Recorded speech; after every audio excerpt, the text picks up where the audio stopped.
Imagine just raw musical power, like enough to flatten a building, but somehow precise, really organized. Right, controlled demolition. Exactly. Yeah. And then imagine keeping that going, that same intensity for, what, over 40 years? It's pretty staggering when you think about it. It really is. So, welcome to the Deep Dive. Today, we are plunging headfirst into the world of destruction. They're, pioneers of Teutonic thrash. That's the German thrash scene, for anyone maybe not deep into the subgenres. Yeah, good point. And we're focusing on their big 2025 album, Birth of Malice. We've got the sources here, and our mission really is to unpack what they tell us. How does a band this deep into their career keep innovating? How do they stay so intense? Exactly. And what does this album, Birth of Malice, actually mean? For them, for their legacy, maybe even for thrash metal overall. Yeah. So think of this as your shortcut. We're digging through everything so you get the key takeaways, the really interesting bits, the stuff that makes you sound like you know what you're talking about without having to wade through everything yourself. Getting you right to the good stuff. Okay, let's dive in then. 40 years. 40 years gone, and destruction is still, like you said, dropping bombs. How does a band stay that intense, that relevant for 4 whole decades? It's quite something, isn't it? They've really carved out this niche. The sources call them the demolition crew of choice. I like that. Yeah. It fits. If you want that metallic assault, something tied to tradition but still extreme, still looking forward, they're kind of the go-to. Their brand, their sound, it's been incredibly dependable. So consistency is key. Huge part of it. And a lot of that consistency comes down to one person, really. Schmier, bassist, vocalist, co-founder. A main man. He's the last original member standing, although there was that brief period in the 90s, wasn't there? When he wasn't in the band. Oh, yeah, the sources mentioned that. Kind of humorously. Yeah. The least successful human cannonball era. Exactly. The time we don't really talk about much, but it's part of their history. More recently, though, just before the Diabolical album in 2022, they beefed up the lineup. Right. They went to 2 guitars. Yeah. A 4-piece. Yeah. And Diabolical, It was okay, decent album. Maybe not.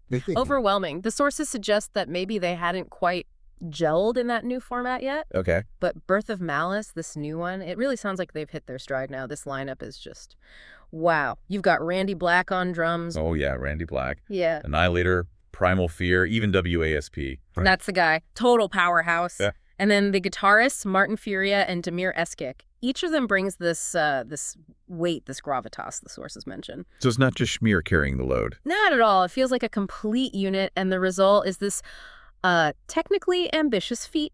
It's impressive stuff, even for veterans like them. Okay, so that's the setup. It's tough for bands this long in the tooth to really innovate without, losing what made them great.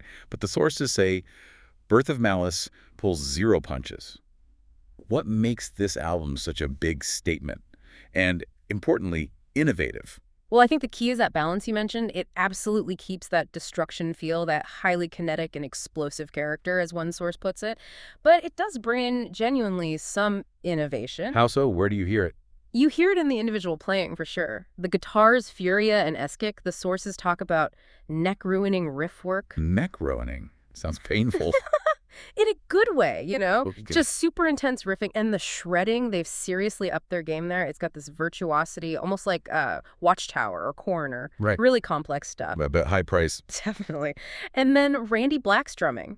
It's described as insanely fast and thunderous, yet precision-based. But here's the innovative part. There's also a greater degree of rhythmic nuance. Nuance. And thrash drumming. Yeah. Even occasional fits of jazzy grooves, which sounds wild, right?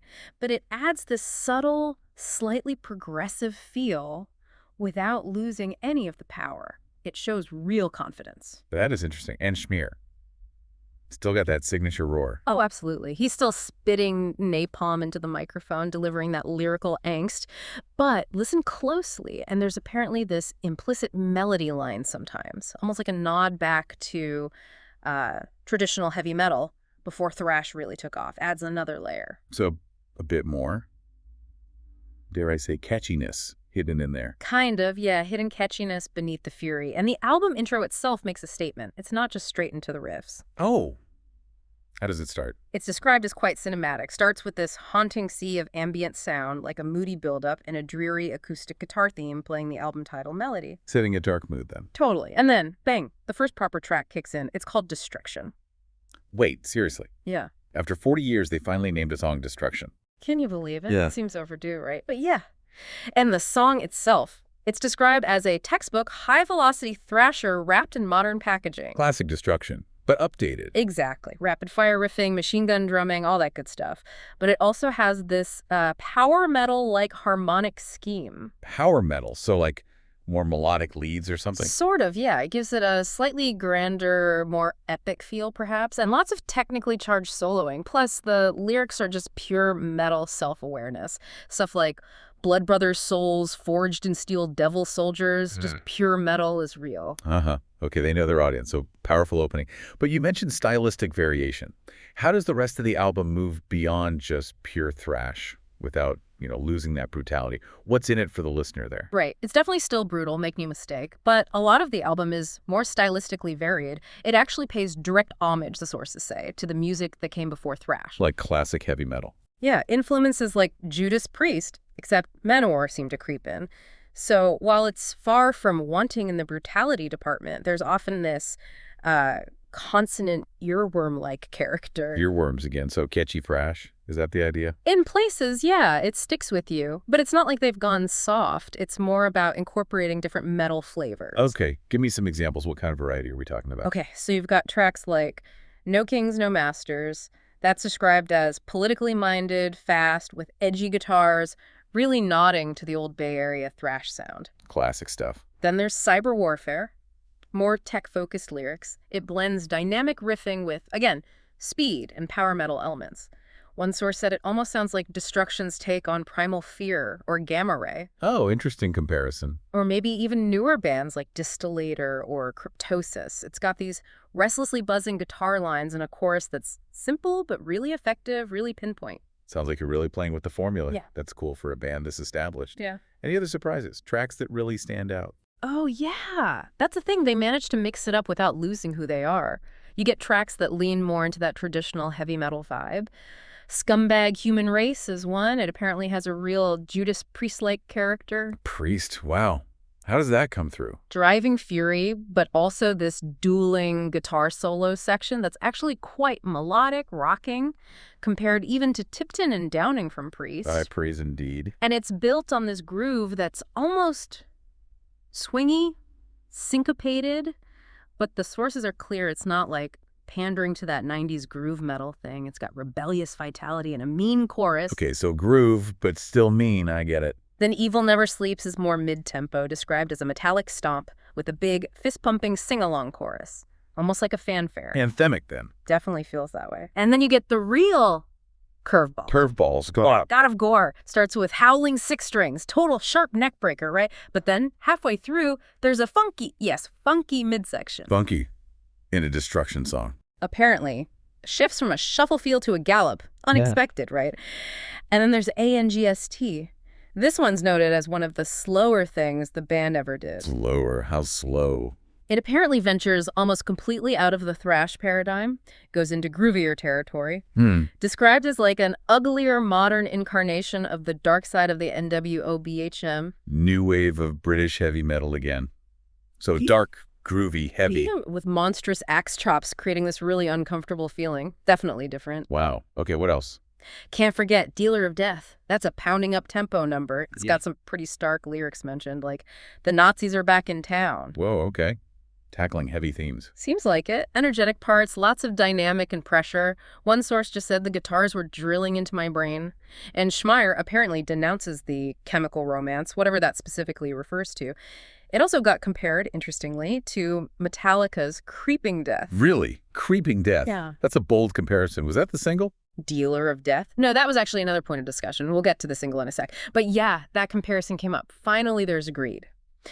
This one apparently has some very great, menacing guitar leads and shifts from pure aggression to a shamelessly bouncy shuffle. Even got compared to Volbeat in that section. Volbeat. Okay, now that is varied. Right.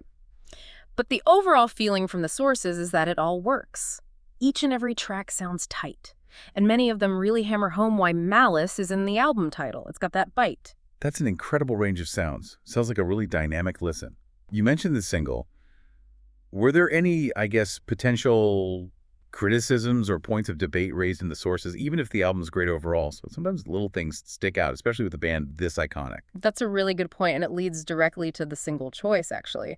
The album ends with a cover song, Accepts Fast as a Shark.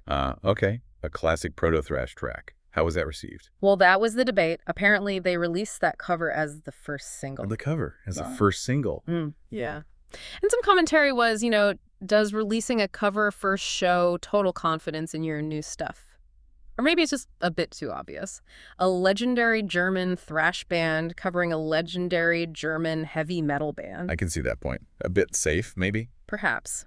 But the counter-argument in the sources is that, look, it's actually a fitting conclusion to the album itself, and Destruction apparently crushes it. They inject extra testosterone and adrenaline into the classic. They destructionize it. Pretty much. Schmier apparently does a great job mimicking Udo Dirkschneider's gravelly yet tuneful voice, and the band nails the original's playing while adding their own thrash power. So, questionable single choice maybe, but a strong track on the album itself. Okay, makes sense. What about the production? You mentioned Diabolical had some criticisms, sterile sound, maybe triggers on the drum. Right, that definitely came up before. But the good news, according to the sources, is Birth of Malice has no damn triggers. Good to hear. So it sounds more... Exactly. The production is described as maybe getting a bit messy sometimes, but in a good way. It avoids that super polished, overly compressed sound, the seventh circle compression carnage that plagues a lot of modern metal. So it sounds raw, authentic, powerful. That's the takeaway. Destruction is as real as metal gets. And this album, with that sound and the complex songwriting, it feels like a statement against a lot of modern music. Oh, so? The sources frame it as an antidote, almost. A big middle finger antithesis to music suffering from joyless production and melodies just getting simpler and simpler. So it's intentionally complex and raw.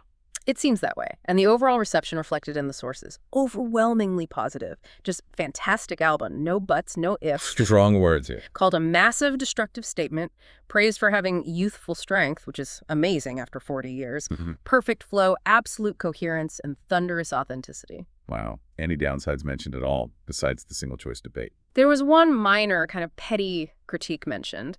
Someone suggested that maybe only Schmier's vocals really sound like classic Destruction DNA, and the rest, while great musically, could be any good technical thrash band.